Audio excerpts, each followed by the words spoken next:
Welcome to The Explainer. So imagine for a second you're stepping into a dimly lit, ancient laboratory.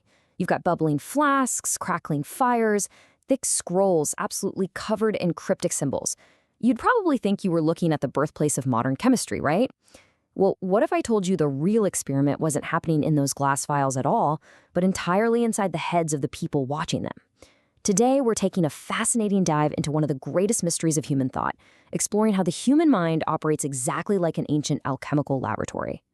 Now, medieval alchemists spent entire lifetimes desperately trying to turn cheap, heavy lead into brilliant gold. But here's the logical catch. They completely lacked the modern scientific laws of chemistry. So when the human mind is intensely focused on something it fundamentally doesn't understand, what does it do? It fills in the blanks.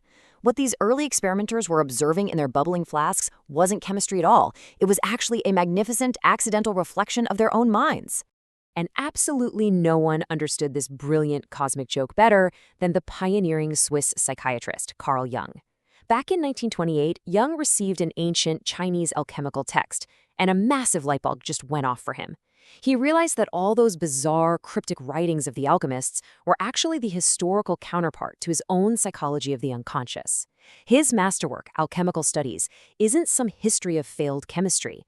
It's literally the ultimate recipe book for psychological transformation. Think about it this way. The literal alchemist searched for physical gold using the external heat of a literal fire to melt down literal metals. But the psychological alchemist, which, as Jung realized, is all of us, is on a quest for self-awareness.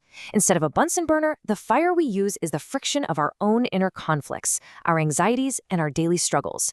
We are constantly melting down our own psychological lead to extract the pure gold of who we truly are.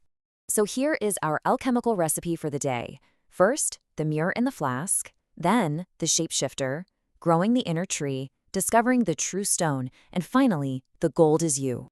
Let's kick things off with part 1, the mirror in the flask. The foundational mechanism of this entire process is something called participation mystique. It sounds super complicated, but it's really just a primitive psychological state where the boundary between you and the outside world gets completely blurred. Think about when you get mad at your laptop for being stubborn. You're projecting a human emotion onto a piece of hardware. Because alchemists lacked chemical science, their minds essentially leaked out into the flasks, accidentally mapping human psychology directly onto chemical matter. This is the absolute bedrock of our mental laboratory. To put it into an analogy, imagine a dark movie theater. The alchemist's unconscious mind is the movie projector, whirring away full of rich, dramatic, conflicting characters and emotions. The bubbling chemical matter in the glass flask, that's simply the blank canvas screen. The alchemist was diligently taking notes on what they thought was chemistry, when logically, in reality, they were just sitting in the dark watching the epic drama of their own soul projected onto the physical world. Moving right along to part 2, the shapeshifter.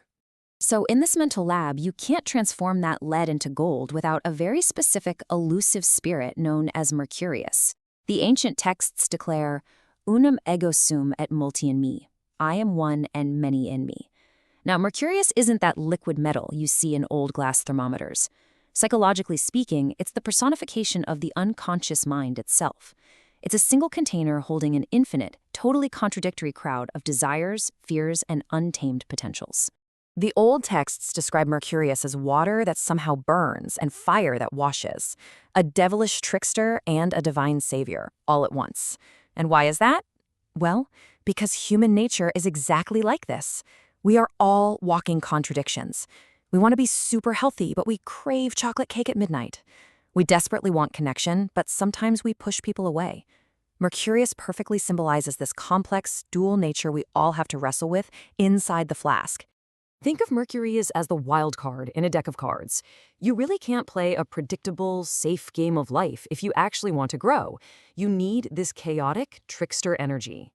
In the context of the whole mind, without a little internal chaos, a sudden identity crisis, or a massive shift in what you desire, you'll never initiate real psychological growth. He is the active catalyst required to fire up the mental laboratory in the first place.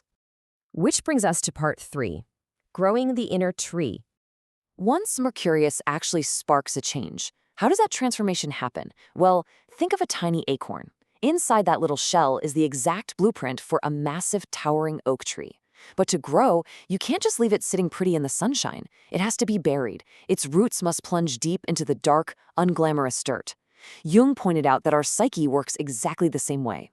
We have to plunge into the dirt of our shadows, our repressed fears and flaws, before we can ever reach the bright sky of self-awareness.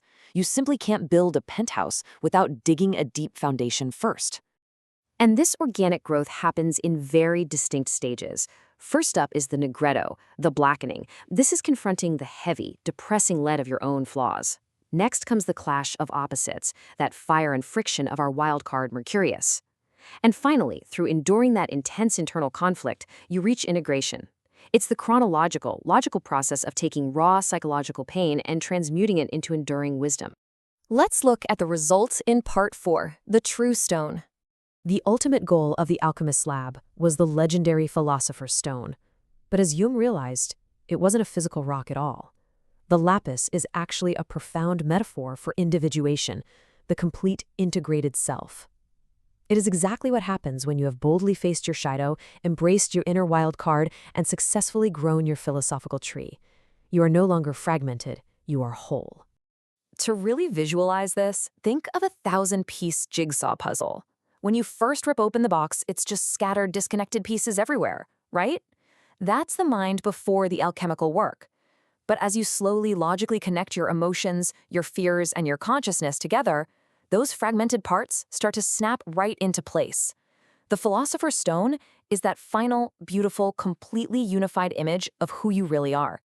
And finally, Part 5, the gold is you. If we pull absolutely everything out of the flask right now and look at the grand, global vision, the entire journey makes total sense. We start as a blank page, the unknown, unwritten chaos of the unconscious, just waiting for the movie projector to turn on. But through the rigorous, sometimes messy work of psychological alchemy, we move from that unformed chaos to a beautifully structured, authored understanding of the self. All those scattered puzzle pieces finally become a complete, finished book. So the greatest magical secret in history was actually never about precious metals. It was always about the human soul. The movie projector, the shape-shifting wild card, the roots in the dark dirt, the jigsaw puzzle, they are all just analogies for the very real tools operating right now in the laboratory of your mind. So put away your blowtorches and Bunsen burners, folks. Based on Jung's masterful translations, your real furnace is already up and running.